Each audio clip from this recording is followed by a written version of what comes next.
इल्तुतमिश। पिछला क्लास कुछ कुछ चीज़ें हम लोग पढ़ लिए थे, ठीक है। इल्तुतमिश जो है इसका शासनकाल 1210 से लेकर के 1236 तक है, ठीक है। इल्तुतमिश के बारे में हम आप लोगों को बताए थे कि ये किसके बाद आया था, तो आराम शाह के बाद आया था। सबसे पहले देखिए कौन आया था, तो याद रखिएगा ऐबक आया था, कुतुबुद्दीन ऐबक। उसके बाद कौन आया, तो आराम शाह आया, ठीक है। उसके बाद कौन आया, इल्तुतमिश आया। पिछला क्लास बताए थे ना आप लोगों को कि सबसे पहले ऐबक आया था, ऐबक के बाद कौन आया था, आराम शाह। उसके बाद कौन आ गया, इल्तुतमिश।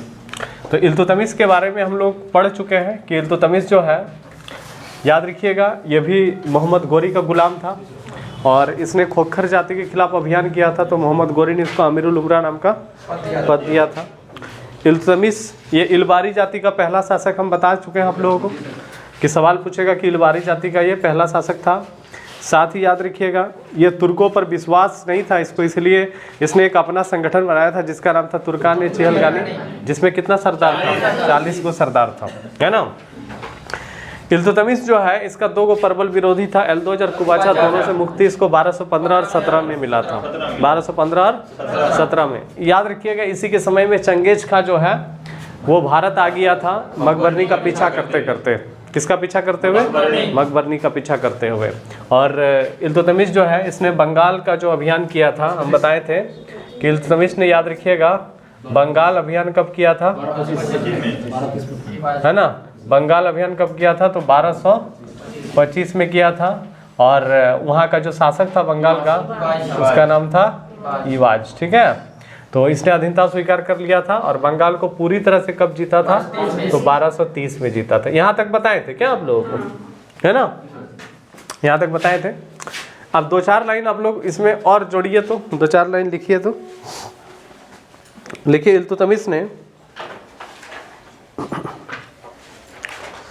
लिखिए 1226 में रणथंभोर, 1226 में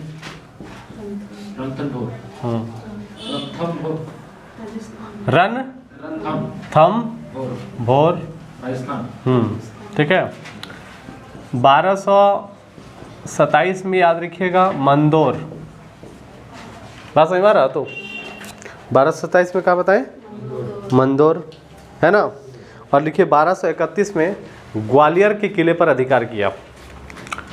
1231 में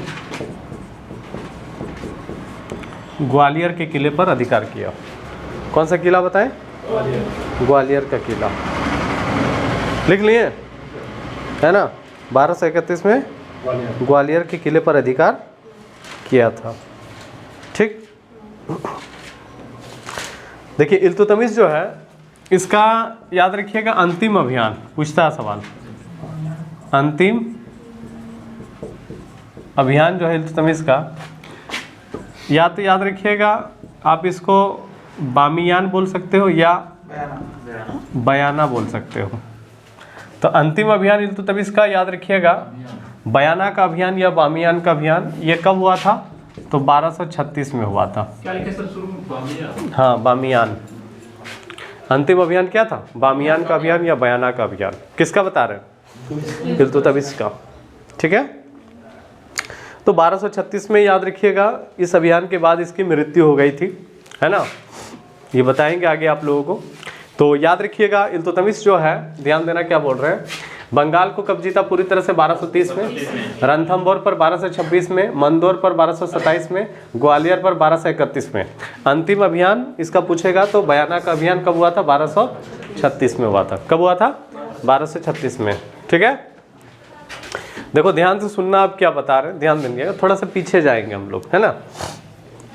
इल्तुतमिश जो बता रहे हैं ना, इसको याद रखिएगा 1229 में, ध्यान देना क्या बोल रहा है, खलीफाओं से, खलीफा का मतलब होता है धर्मगुरु, तो इसको 1229 में याद रखिएगा इसको खिलअत मिला था। खिलअत का मतलब याद रखिएगा आदेश होता है, ठीक है, ध्यान सुनना।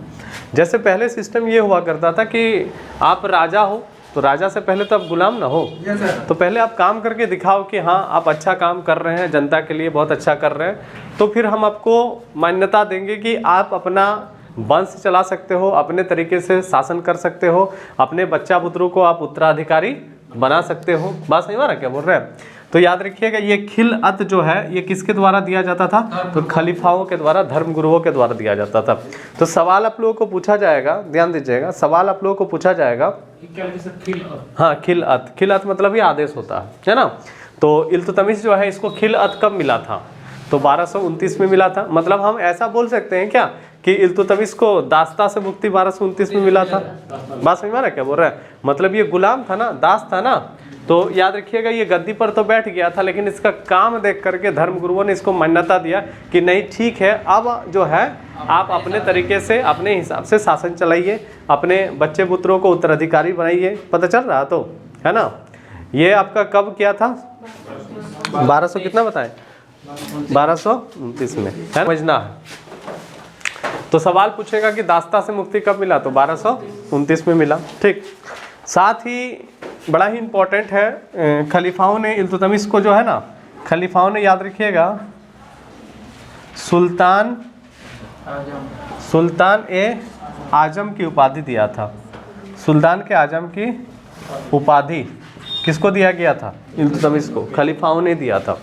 सुल्तान आजम का मतलब ही महान नेता होता है, महान शासक होता है। बात समझ में आ रहा? तो खलीफाओं ने इसको सुल्तान आजम की उपाधि भी दिया था। किसको दिया था? इल्तुतमिश को। तो सुल्तान आजम का मतलब क्या होता है? महान शासक। तो सुल्तान आजम की उपाधि किसने किसको दिया? धर्म गुरुओं ने। किसको दिया? इल्तुतमिश को दिया।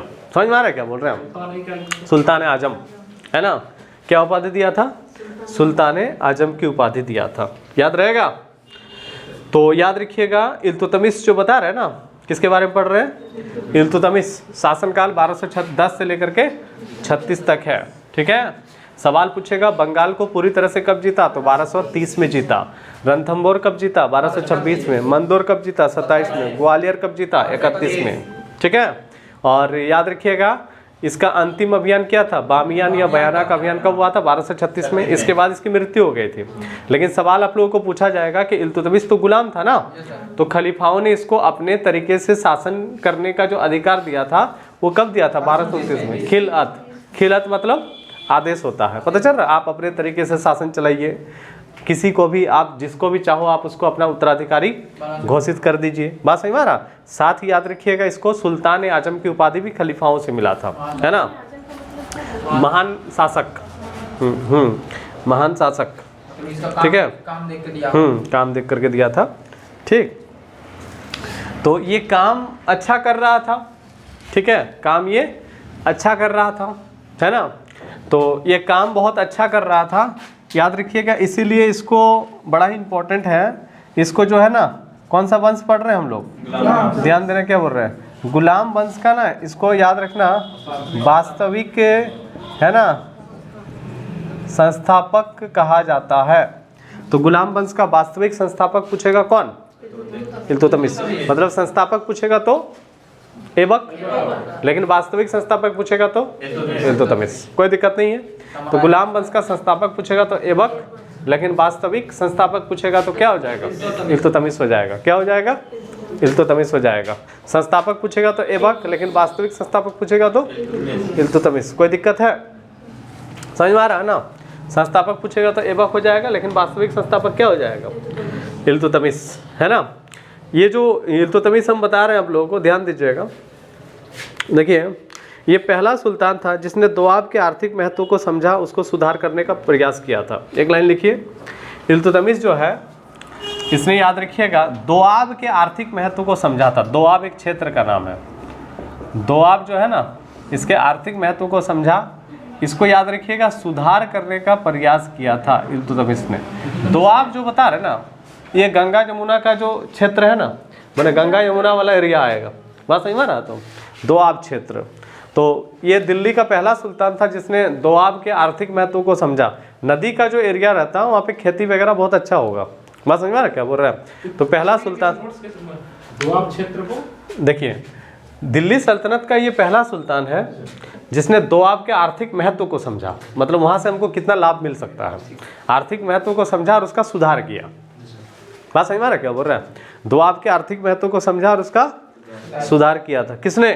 इल्तुतमिश ने, याद रह जाएगा तो, है ना। देखिए ये पहला तुर्क शासक था इल्तुतमिश जो है ना, ध्यान देना क्या बोल रहा है, ध्यान देना क्या बोल रहा है, पहला इलवारी तुर्क था, पहला याद रखिएगा तुर्क शासक था जिसने शुद्ध, याद रखिएगा, अरबी सिक्का चलाया था, है ना। हाँ, शुद्ध याद रखिएगा अरबी सिक्का जारी किया था। तो इसने 2 सिक्का जारी किया था, ठीक है। हाँ, तो याद रखिएगा बड़ा ही इंपॉर्टेंट है, जो चांदी का सिक्का होता था ना, चांदी का सिक्का, उसको टंका कहा जाता था, और जो याद रखना तांबा का सिक्का होता था उसको याद रखिएगा जीतल कहा जाता था। ये सवाल पूछता है, याद रखना। इसने शुद्ध अरबी सिक्का चलाया था, ठीक है। और चांदी का सिक्का को क्या बोलता था, टंका। ना वो मतलब उससे प्रभावित था, अरबों से, बात समझे क्या बोले। तो याद रखिए हर लिखा हुआ भी अरबी ही रहता था, अरबी और फारसी पर ही आधारित था। तो याद रखना जो सिक्का जो इसने जारी किया था अपने समय में, चांदी का सिक्के को क्या कहा जाता था, टंका, और तांबे के सिक्के को क्या कहा जाता था, जीतल। समझे क्या बोले, चांदी के सिक्के को क्या कहा जाता था, टंका, और तांबे के सिक्के को क्या कहा जाता था, जीतल, ठीक है। तांबे के सिक्के को क्या कहा जाता था, जीतल, है ना। देखिए इसके अलावा इसने और क्या काम किया, तो याद रखिएगा जो टकसाल होता है ना, टकसाल, तो टकसाल पर जो है ना इसने सिक्कों का नाम लिखवाया था, ठीक है। टकसाल पर सिक्कों का नाम सिक्कों पर टकसाल का नाम लिखवाने की परंपरा इसने शुरू किया था, ठीक है। याद रखिएगा सिक्कों पर, याद रखिएगा, है ना, सिक्कों पर किसका नाम, टकसाल का नाम, ठीक है ना। सिक्कों पर इसने टकसाल का नाम लिखवाया था, बात समझ में आ रहा। मतलब सिक्का जो जारी होता था वो कौन से टकसाल से बना है, ये सिक्का पर लिखा हुआ रहता था, बात समझिए क्या बोले। सिक्कों पर टकसाल का नाम अंकित करवाने की परंपरा इसने शुरू किया था। टकसाल मतलब सिक्का जहाँ बनता है ना, फैक्ट्री जहाँ छपता है ना पैसा, उसको टकसाल बोला जाता है, बात समझे। तो टकसाल पर सिक्कों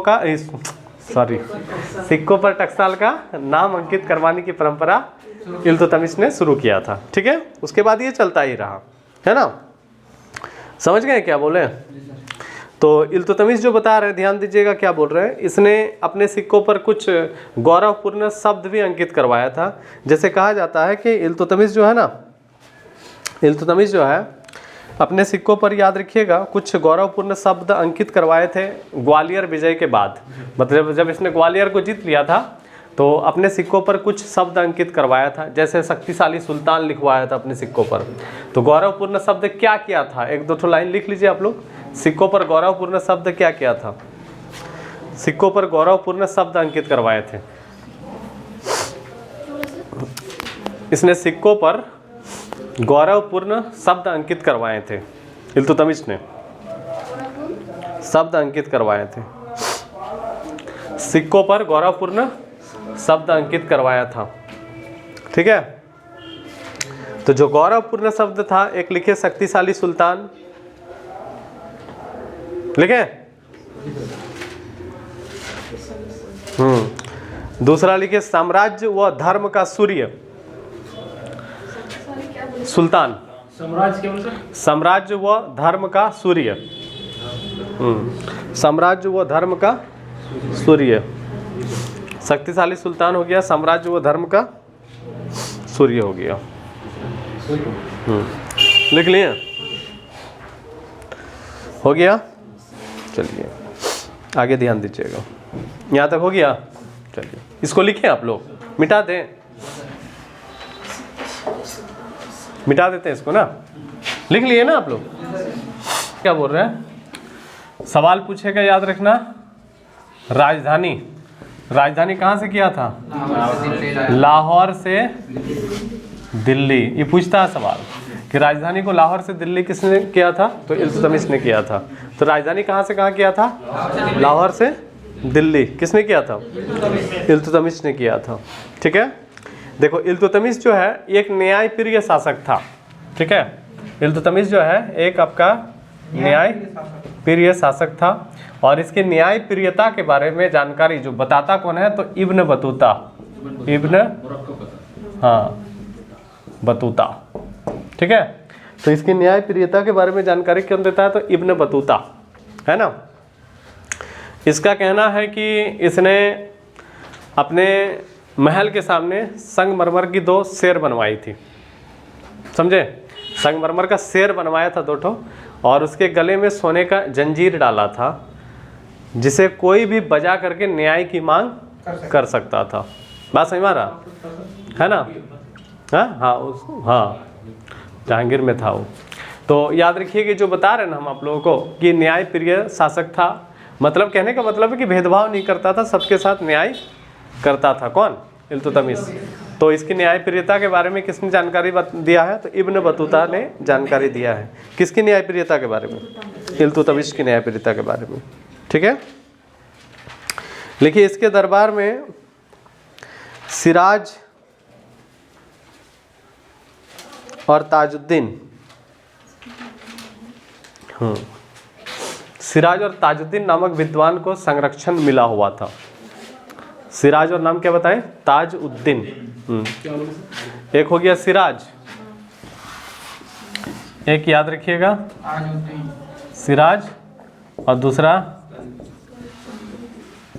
ताजुद्दीन। ये दोनों विद्वान था जो इसके दरबार में रहता था। किसके दरबार में? इल्तुतमिश के दरबार में। किसके दरबार में? इल्तुतमिश के दरबार में। ठीक है, किसके दरबार में रहता था? तो याद रखिएगा, बड़ा ही इंपॉर्टेंट है। जैसे डॉक्टर ईश्वरी प्रसाद एक इतिहासकार है, जिसने बताया है कि निस्संदेह गुलाम वंश का वास्तविक संस्थापक इल्तुतमिश ही है। कौन है? इल्तुतमिश है। इसने कुतुबुद्दीन ऐबक का जो निर्माण कार्य था ना, उसको पूरा किया। एक लाइन लिख लीजिए आप लोग, इस कुतुबुद्दीन ऐबक का जो निर्माण कार्य था ना, उसको पूरा किया था। हाँ, ऐबक का जो निर्माण कार्य था, जैसे कुतुब मीनार का निर्माण कार्य इसने पूरा किया था। लिख लीजिए, शुरुआत ऐबक ने किया था, इसने पूरा किया था। कुतुब मीनार का निर्माण कार्य पूरा किया था, और बदायूं का जामा मस्जिद और अतारकिन का दरवाज़ा बनाया था।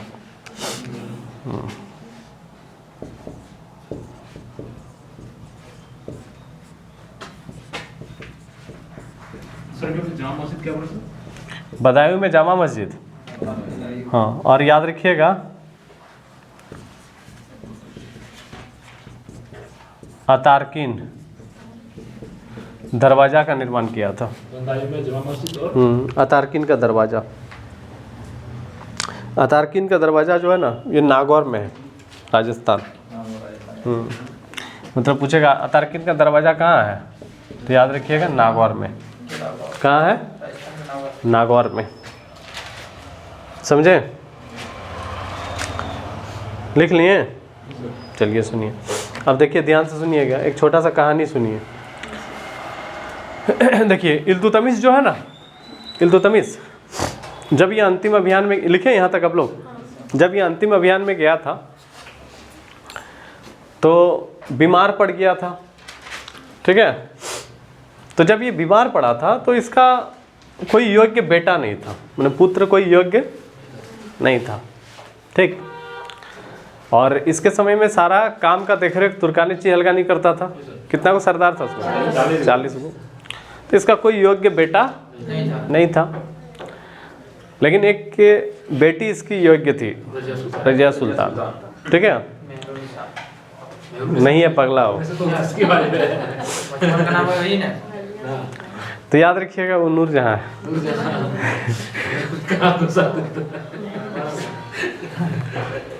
तो रजिया सुल्तान जो बता रहे हैं ना, ध्यान देना क्या बोल रहे हैं। रजिया सुल्तान योग्य थी। तो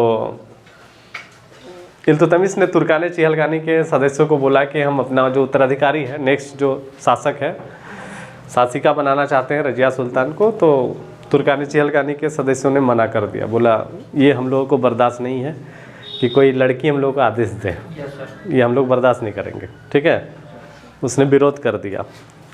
तो इल्तुतमिश जो है, जब उसका स्थिति बहुत ज़्यादा ख़राब हो गया तो फिर उसने रिक्वेस्ट किया तुर्कानी चिहलगानी के मेंबर लोगों से कि इसी को बनने दिया जाए, कोई शासक योग्य नहीं है, नहीं तो साम्राज्य बर्बाद हो जाएगा। तो तुर्कानी चिहलगानी के सदस्यों ने मान लिया। ठीक है, और डिसाइड कर दिया कि मरेगा तो किसी और को बैठा देंगे। तो जैसे इल्तुतमिश की मृत्यु होती है तो उत्तराधिकारी किसको चुनता है? रजिया सुल्तान को। लेकिन गद्दी पर बैठ जाएगा रुकनुद्दीन फिरोज, है ना। तो सवाल पूछेगा इल्तुतमिश के जस्ट बाद गद्दी पर कौन आता है? तो रुकनुद्दीन फिरोज, है ना। जैसे इल्तुतमिश जो है ना, देखो ध्यान देना क्या बोल रहे हैं। इल्तुतमिश जो है इसके बाद रुकनुद्दीन फिरोज गद्दी पर आता है। ये 1236 में आया था, 36 में चला गया था। हाँ, रुकन रू आधा को न उद्दीन फिरोज, है ना। तो 1236 में आया, 36 में चला गया। ये इल्तुतमिश का ही बेटा है, ये बीच में बैठ जाता है गद्दी पर। अब याद रखिएगा इसके समय इसको जो बता रहे ना, ये बिलासी आदमी था, आराम पसंद, पता चल रहा था। हाँ, इसीलिए इसको याद रखिएगा विलास प्रेमी जीव कहा जाता है। विलास प्रेमी जीव कहते हैं रुकनुद्दीन फिरोज को, ठीक है। और इसके समय में जो सत्ता था, वास्तविक जो सत्ता था, इसकी माँ के हाथ में था, माता के हाथ में। माता का नाम था शाह तुर्कान। शाह तुर्कान सत्ता जो है ना इसकी माता के हाथ में थी, शाह तुर्कान।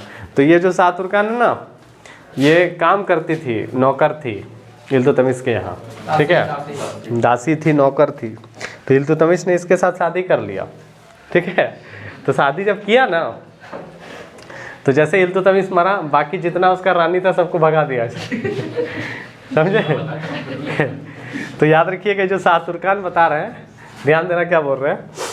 तो ये इसने जनता को काफ़ी परेशान करके रखा हुआ था, है ना, पता चल रहा है। तो शाह तुर्कान को, मैंने शाह तुर्कान ने जनता को काफ़ी परेशान करके रखा हुआ था, ध्यान देना। इसीलिए याद रखिएगा रजिया सुल्तान जो है ना, वो क्या करती है, लाल वस्त्र धारण करके जनता से न्याय का मांग करती है। पहले सिस्टम था कि लाल कपड़ा पहन करके आप जनता के बीच में जाइए और डिमांड कर सकते हैं न्याय का। तो जनता ने रजिया सुल्तान का समर्थन किया, इन लोगों को गद्दी से हटा दिया और रजिया सुल्तान आ जाएगी। मतलब नेक्स्ट टॉपिक हम लोगों का क्या होगा? रजिया सुल्तान। हाँ, समझ गए। चलिए यहाँ तक हो गया।